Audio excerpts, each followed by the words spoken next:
Hey YouTube, this is a quick video for the cabin air filter for a 2018 Mercedes S560. To get this out, we need a T20 bit, and I strongly recommend an angle adapter for the drill or for the bit.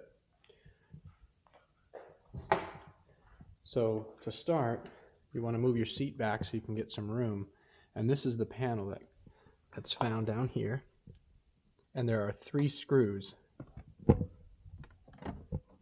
There's one right that goes here, and there's 2 closer to the center console.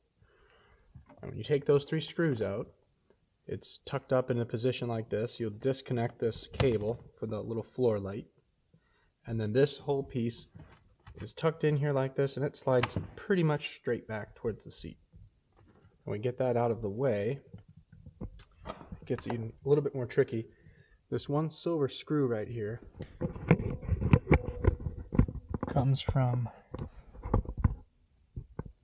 the filter housing, is in here with these white slidable latches, and there's a screw that goes right in the V right in here.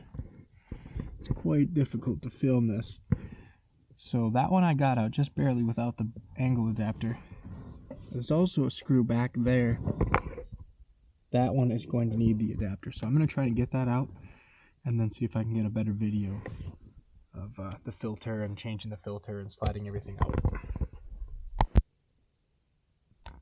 Alright, here we go. I got that second screw out, and there's the drill with the adapter. So that wasn't the hardest thing to get out, but it's the risk is dropping that screw back behind here if we don't want to take this out, which I don't really want to do.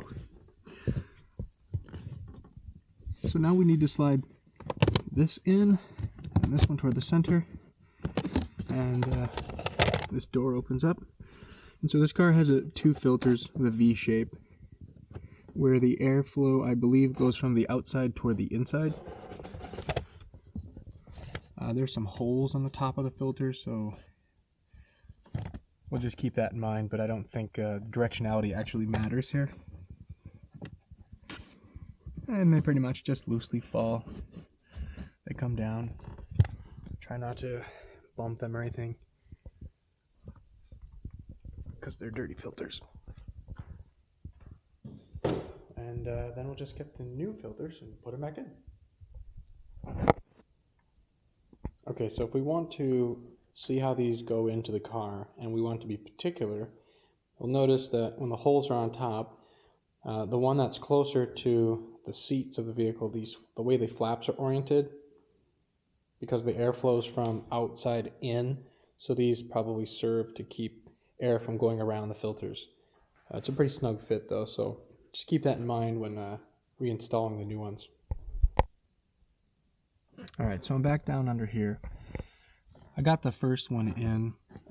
It's easier to use your left hand and not hold the camera while you're doing it.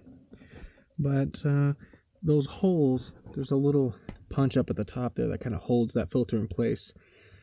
So once you have it positioned just right, it's pretty quick and easy, but again, with one hand and holding the camera, it's not practical. Okay, so the second one's almost all the way in, and that last little bit, you feel it just kind of push into place. And once we put this lid back on,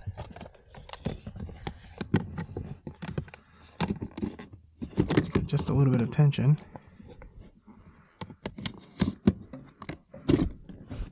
there we go.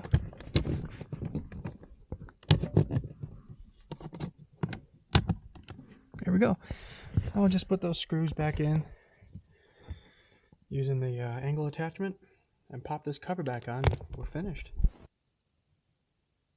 Alright, so in putting this under piece back in, I pulled the carpet and the mat down and towards us. It's all angled, part of the carpet.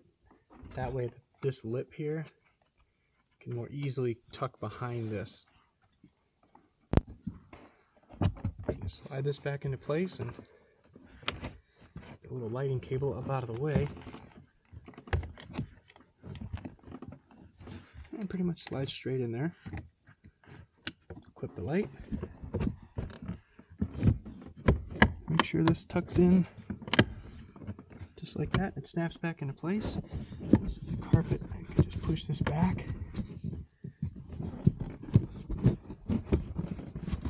I recommend putting the carpet back down before re-screwing it in, because if you drop a screw, it gets lost into the frame of the car. And there's just 3 screws that go back, 2 on the left and 1 on the right. And that's it. All in all, this is probably a 5-minute job. If you've done it once, it's pretty straightforward. Other than the angle piece, this is reaching out a couple of screws in the filter housing. That's the hardest part. There we go.